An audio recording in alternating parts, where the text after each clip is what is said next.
Hi friends, welcome to my channel. ఈరోజు special ఏంటంటే మనకి క్యారెట్ బీట్రూట్ ఫ్రై ఎలా చేద్దామో చూద్దామండి. క్యారెట్ అయితే ముందుగా చిన్న చిన్న పీసెస్ లాగా అవి తొక్క అయితే తీసేసుకోవాలన్నమాట.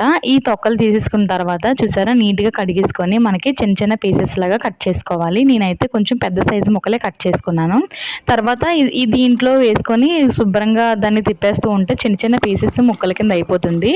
మనకి ఫ్రై అనేది బేగా అయిపోద్ది అనమాట. అంటే మనకి గ్యాస్ అనేది ఎక్కువ వేస్ట్ అవ్వదు, మనకి టైం కూడా వేస్ట్ అవ్వదు. బేగా 15 మినిట్స్లో అలా అయిపోతుంది. ఈ పెద్ద ముక్కలు ఉన్నాయి చూసారా, అవి అలా తిప్పడం వల్ల చిన్న చిన్న పీసెస్ కింద అలా అయిపోతూ ఉంటాయి అన్నమాట. అప్పుడు మనకి ఫ్రై అనేది బేగా వేగిపోతుంది. చూసారా, కొద్దిగా కొద్దిగా వేసుకుంటే ఈ చిన్న చిన్న పీసెస్ లాగా కట్ అయిపోతుంది అనమాట. ఇవన్నీ ముక్కలు కూడా చిన్న చిన్న పీసెస్ లా కట్ అయిపోయి మనం ఒక బౌల్లో అయితే వేసేసుకున్నామండి. ఇలా చేయడం వల్ల మనకి ఎవరికైనా క్యారీస్లు కానీ ఎవరైనా సరే పెట్టాలన్నా సరే బేగా పిల్లలకు కూడా ఫ్రై చేసి బేగా పెట్టేయచ్చు. ఇలాగని చేస్తే మాత్రం ప్రాసెస్లోకి వెళ్ళిపోదామండి. ముందుగా ప్యాన్ పెట్టుకోవాలి. ప్యాన్ కొద్దిగా వేడెక్కిన తర్వాత అందులో కొద్దిగా ఆయిల్ అనేది యాడ్ చేసుకోవాలి. మనకి ఫ్రైకి ఎంతైతే ఆయిల్ వేస్తామో అంత క్వాంటిటీతో ఆయిల్ అనేది యాడ్ చేసుకోవాలి.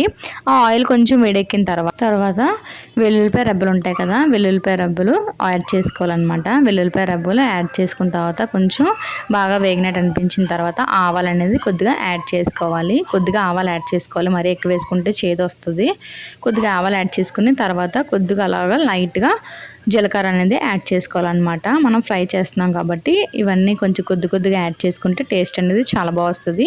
ఇప్పుడు ఎండుమిరపకాయలు మనకి ఘాటుకు సరిపడా ఎండుమిరపకాయలు అనేవి యాడ్ చేసుకోవాలండి. ఎండుమిరపకాయలు యాడ్ చేసుకోవడం వల్ల మనకి ఘాటుకు సరిపడగా ఉంటుంది. కొంచెం దూరగా వేయించుకోవాలన్నమాట. ఈ ఎండుమిరపకాయలు అనేవి యాడ్ చేసుకున్నాం కదా, ఇప్పుడు ఏం చేస్తామంటే మనం కరివేపాకు అనేది యాడ్ చేసుకోవాలండి. కరివేపాకు క్రిస్పీగా వేగేంత వరకు మనం యాడ్ చేసుకుంటే మనకి ఫ్రై అనేది చాలా టేస్టీగా చాలా చాలా బాగుంటుంది అనమాట. ఇది వేసిన తర్వాత కొంచెం దూరగా వేపాలి. ఇవన్నీ క్రిస్పీగా వేగేంత వరకు కొంచెం మనకి ఎంతైతే సాల్ట్ కావాలో అంత సాల్ట్ కూడా ఆయిల్లో వేసేసుకోవాలండి. లేకపోతే మనం ఫ్రై చేస్తున్నాం కాబట్టి మళ్ళీ మనకి వేసుకుంటే అక్కడక్కడ ఉండిపోతుంది అనమాట.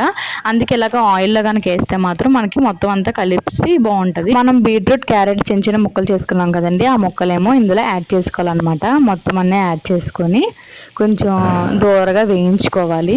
బాగా దూరగా వేయించుకొని 10-15 మినిట్స్ అలా వేయిస్తూ ఉండాలి. అలా వేయిస్తుంటే చూసారా, ఫైనల్లీ అలాగైతే మనకి రెడీ అయిపోయిందో ఇదేనండి మన క్యారెట్ బీట్రూట్ ఫ్రై అండి. ఈ వీడియో ఎలా నచ్చిందో కామెంట్ చేయండి. నచ్చితే లైక్ చేయండి, షేర్ చేయండి, ఛానల్ సబ్స్క్రైబ్ చేయండి. ఇలాంటి మరికొన్ని వీడియోస్తో మళ్ళీ కలుద్దాం. Bye friends.